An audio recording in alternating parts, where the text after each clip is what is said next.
അസ്സലാമു അലൈക്കും. എൻ്റെ പേര് ഷഹീം, മലപ്പുറത്തു നിന്നാണ്. ഇപ്പോൾ ഈ കാലഘട്ടത്ത് ഇപ്പോൾ ഈ ഓണം പോലത്തെ പരിപാടികൾ ക്യാമ്പസുകളിൽ ഇപ്പോൾ വളരെ ആഡംബരമായിട്ട് കാണുകയാണ്. അപ്പോൾ ഒരു മുസ്ലിം വിദ്യാർത്ഥി എന്ന നിലയിൽ എങ്ങനെ അതിനെ അപ്രോച്ച് ചെയ്യേണ്ടത്?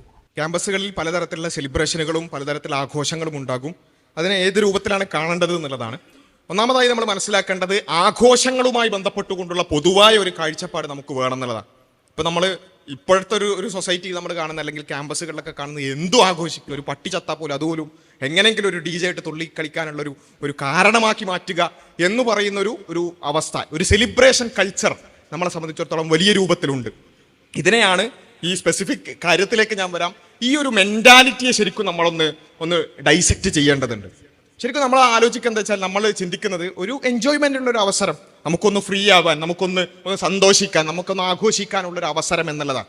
പക്ഷേ നമ്മൾ ആലോചിക്കേണ്ടത് അത് യഥാർത്ഥത്തിലുള്ള നമ്മുടെ മാനസിക ഉല്ലാസത്തിനോ അല്ലെങ്കിൽ നമ്മുടെ മാനസിക നിലയെയോ മെച്ചപ്പെടുത്താൻ അത് സഹായിക്കുന്നുണ്ടോ എന്നുള്ളതാണ്. ഇത് ഞാൻ ഈ ഒരു ഓണാഘോഷം എന്നുള്ളതുമായി ബന്ധപ്പെട്ട് മാത്രമല്ല, ഏത് ആഘോഷങ്ങളുമായി ബന്ധപ്പെട്ടുകൊണ്ട് ഒരു പരിധി കവിഞ്ഞ ആഘോഷ ത്വര കൊണ്ട് എന്താണ് സംഭവിക്കുന്നത് എന്നുള്ളത് നമ്മളൊന്ന് സ്വയം ആലോചിക്കണം. പലപ്പോഴും ഇതുകൊണ്ട് സംഭവിക്കുന്നത് വെച്ചാൽ ഒരു റിയാലിറ്റിയിൽ നിന്നും നമ്മൾ എന്ത് ചെയ്യാണ്, ക്യാമ്പസ് സാഹചര്യത്തിൽ മാറിപ്പോകാനാണ് പലപ്പോഴും ഇത്തരം ആഘോഷത്വരകൾ കൊണ്ട് സംഭവിക്കുന്നത്. ഒരു DJ പാർട്ടിയിൽ കുറച്ചേരം നിങ്ങൾ തുള്ളിക്കളിച്ചാൽ എന്തോ ഒരു സന്തോഷമായി എന്നൊക്കെയാണ് നമ്മൾ വിചാരിക്കുക. ശരിയാണ്, ഒരു പ്ലഷർ കിട്ടും. But pleasure and happiness is different അല്ലേ?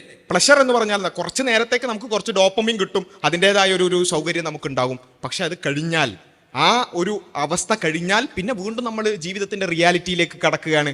അത് സാഹചര്യങ്ങൾ കൂടുതൽ വേഴ്സ് ആവുകയാണ് പലപ്പോഴും ചെയ്യുക. അതുകൊണ്ട് ഈ ആഘോഷങ്ങൾ കൊണ്ട് എന്തോ ഒരു വലിയ നമ്മളെന്തോ ഒരു ഹാപ്പിനെസ് നേടുന്നു എന്ന ഒരു ചിന്താഗതി നമ്മൾ മാറ്റേണ്ടതുണ്ട്. എന്ന് വെച്ചാൽ ഒരു എന്റർടൈൻമെന്റ് വേണ്ട എന്നുള്ള രൂപത്തിലല്ല കേട്ടോ പറയുന്നത്. നമുക്ക് ഒരു നിയന്ത്രിതമായ അളവിൽ നമ്മൾ എന്ത് ചെയ്യണം, എന്റർടൈൻമെന്റ് അത് ധാർമ്മികതയുടെയൊക്കെ അതിർവരമ്പുകൾക്കുള്ളിൽ നിന്നുകൊണ്ട് അതിനെ നിയന്ത്രിക്കാൻ നമ്മൾ ശ്രമിക്കേണ്ടത്. പിന്നെ ഓരോ ആഘോഷങ്ങളുമായി ബന്ധപ്പെട്ടുകൊണ്ടുള്ളത് നമ്മൾ മനസ്സിലാക്കേണ്ടത്, പല ആഘോഷങ്ങൾക്കും അതിൻ്റെതായ ചില റൂട്ടുകൾ ഉണ്ടാകും. ആ റൂട്ടുകളെ കുറിച്ച് കൃത്യമായി മനസ്സിലാക്കാനും അതിൽ ഏതൊക്കെ നമുക്ക് യോജിക്കാവുന്നതുണ്ട്, യോജിക്കാൻ പറ്റാത്തതുണ്ട് എന്നുള്ളത് നമ്മൾ സ്വയം ഒന്ന് പഠിക്കാനും മനസ്സിലാക്കാനും ശ്രമിക്കേണ്ടതാണ്. ചില ആഘോഷങ്ങൾക്ക് മതപരമായ റൂട്ടുകൾ ഉണ്ടാകും. മതപരമായ റൂട്ടുകൾ ഉണ്ടെങ്കിൽ ആ മതപരമായ റൂട്ടുകളിൽ ബഹുദൈവാരാധനയുമായി ബന്ധപ്പെട്ടുകൊണ്ട് ഉണ്ടെങ്കിൽ അതിൽ നിന്നും ഒരുപക്ഷെ നമുക്ക് വിട്ടു നിൽക്കേണ്ടതായി വരും. ഇപ്പം ബഹുദൈവാരാധന എന്ന് പറഞ്ഞാൽ ഒരു ഏകദൈവ വിശ്വാസിയെ സംബന്ധിച്ചിടത്തോളം, ഒരു മുസ്ലിമിനെ സംബന്ധിച്ചിടത്തോളം രോഗസർട്ടാവായ ദൈവം തമ്പുരാന് മുമ്പിലല്ലാതെ ഒരു നിലക്കും സമർപ്പിക്കാൻ ഒരു മുസ്ലിം തയ്യാറല്ല. അത് ഒന്നുകൊണ്ടും, അത് ആരാധനകൾ കൊണ്ടാകട്ടെ, അല്ലെങ്കിൽ കൈകൂപ്പലുകൾ കൊണ്ടാകട്ടെ, പുഷ്പാർച്ചന കൊണ്ടാകട്ടെ, നേർച്ചകൾ കൊണ്ടാകട്ടെ, വഴിപാടുകൾ കൊണ്ടാകട്ടെ, ലോകസട്ടാവായ ഉടയതമ്പുരാനല്ലാതെ മറ്റൊരു സൃഷ്ടിയുടെ മുമ്പിലും ഞാൻ തലകുനിക്കില്ല എന്ന പ്രഖ്യാപനമാണ് ഏകദൈവ വിശ്വാസം എന്ന് പറഞ്ഞാൽ. ആ ഏകദൈവ വിശ്വാസി ഒരു പക്ഷേ ഒരു തൃക്കാക്കരയപ്പനുള്ള ഒരു പൂക്കളുടെ സമർപ്പണമാണ് യഥാർത്ഥത്തിൽ പൂക്കളമിടുക എന്ന് പറയുന്നത്.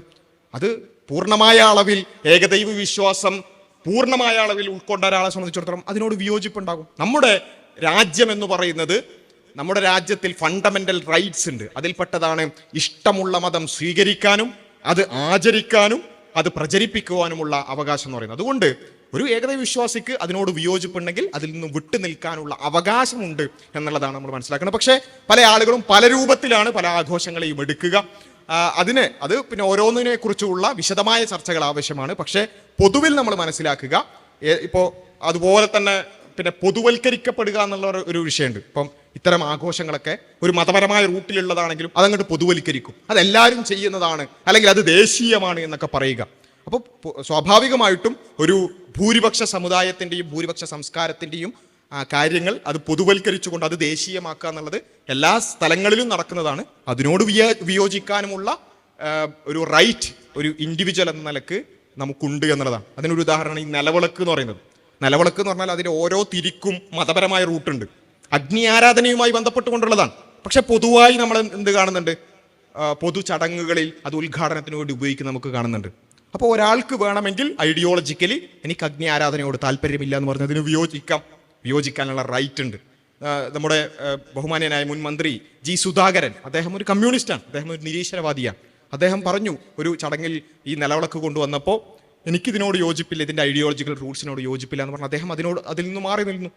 യുക്തിവാദിയായിട്ടുള്ള നിരീശ്വരവാദിയായിട്ടുള്ള കേരളത്തിലൊരു ഒരു വ്യക്തി അദ്ദേഹം അത്തരത്തിൽ മാറി നിന്നിട്ടുണ്ട്. കാരണം എന്താ, ഒരു നിരീശ്വരവാദിക്ക് എന്ത് അഗ്നി ആരാധന, അയാൾക്ക് ആരാധന തന്നെ ഇല്ലല്ലോ. അപ്പൊ അതിൽ നിന്ന് മാറി നിൽക്കാനുള്ള റൈറ്റ് ഉണ്ട്. ഇതുപോലെ ഒരു ഏകദൈവ വിശ്വാസിക്ക് അഗ്നിയെ ഞാൻ പൂജിക്കില്ല, അഗ്നിയുടെ സട്ടാവിനെ മാത്രമേ ഞാൻ പൂജിക്കുള്ളൂ എന്ന് പറയാനും അവകാശമുണ്ട്. അത് പൊതുവൽക്കരിച്ചുകൊണ്ട് എല്ലാവരും ചെയ്യുന്നതാണ്, ദേശീയമാണ് എന്ന് പറഞ്ഞതുകൊണ്ട് എല്ലാവരും നിർബന്ധമായിട്ട് ചെയ്യണം എന്ന് പറയുന്നത് ഒരു തരത്തിൽ എന്താണ്, ഒരു ഫാസിസമാണ്. അത്തരത്തിലുള്ള ഒരു അവസ്ഥയെ കൂടി നമ്മൾ എന്ത് ചെയ്യേണ്ടതുണ്ട്, പുതിയ കാലഘട്ടത്തിൽ അതിനെ ഭരണഘടന ഉയർത്തിപ്പിടിച്ചുകൊണ്ട് തന്നെ അതിനെ നേരിടാൻ നമുക്ക് സാധിക്കേണ്ടതുണ്ട്.